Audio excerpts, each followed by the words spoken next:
दोस्तों यह घटना है मध्य प्रदेश के मघुना गांव की। दोस्तों बात 2012 की है। उस समय यहाँ भ्रूण हत्या का दौर चल रहा था। सभी लोग यही सोच रहे थे कि अगर जन्म हो तो सिर्फ बेटे का ही होना चाहिए, वरना बेटी तो कोई भी स्वीकार करने को तैयार नहीं था। उसी गांव में एक सीमा नाम की महिला गर्भवती थी। उसके घर वाले उस पर दबाव बना रहे थे कि पुत्र का जन्म हुआ तो ठीक है, वरना हम इसे कहीं ना कहीं ठिकाने लगा देंगे। अब ऐसे में सीमा बहुत चिंता में थी। उसे बार बार ये डर सता रहा था कि पुत्र का जन्म हो गया तो ठीक है, परंतु अगर पुत्री का जन्म हुआ तो उसके ससुराल वाले न जाने क्या क्या हैवानियत उसके साथ करेंगे। दोस्तों देखते ही देखते 9 महीने बीते और सीमा को जिसका डर था वही हो गया। 9 महीने बाद सीमा ने एक पुत्री को जन्म दिया, जिसे सुन उसके ससुराल वाले गुस्से से लाल हो गए। उनके घर में लक्ष्मी का जन्म हुआ था, जिसके लिए उन्हें खुश होना चाहिए था, परंतु वो तो पुत्र के लालची थे। खैर अब वो होने वाला था जो मानवता को शर्मसार कर देगा। बेटी होने पर सीमा के ससुराल वालों ने सीमा को बहुत ताने मारे और अगले 20 दिनों में उसकी बेटी से छुटकारा पाने का प्लान बनाने लगे।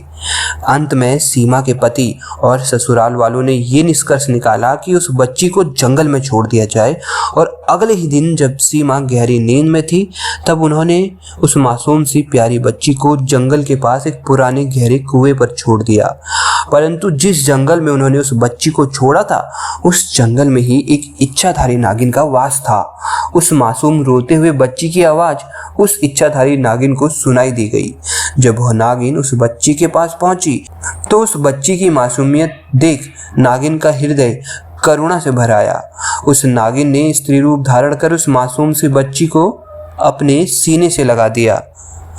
वह उस बच्ची को तुरंत अपने नाक के पास ले गई और नाक से बोली, देखो ये प्यारी सी नवजात बच्ची मुझे पुराने कुएं के पास मिली है, क्या हम इसका पालन पोषण कर सकते हैं?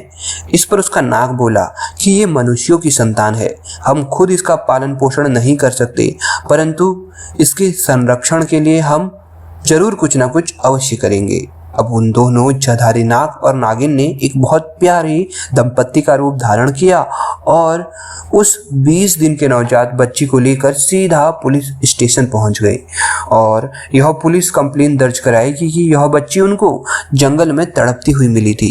कृपया इनके माता पिता को ढूंढ इस बच्ची को सौंप दीजिए।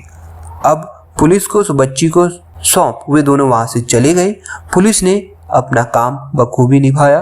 कुछ ही दिनों के बाद उन्हें सीमा के ससुराल का पता लगा और सीमा ने भी ये गवाही दे दी कि मेरे पति और सास ससुर ने मेरी 20 दिन के नवजात बच्ची को जबरदस्ती मुझसे अलग कर दिया और इसे जंगल के बीच छोड़ आए, जिसके बाद उन तीनों को जेल हो गई और उस मासूम बच्ची को उसकी प्यारी माँ पुनः मिल गई। और साथ ही भला हो उस नाग नागिन का, जिनकी नीयत हम मनुष्यों से भी ज़्यादा अच्छी है।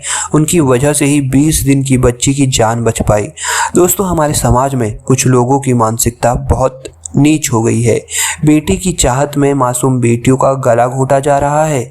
ऐसी मानसिकता समाज से दूर अगर नहीं हुई तो जल्द ही पूरी दुनिया पतन की ओर होगी।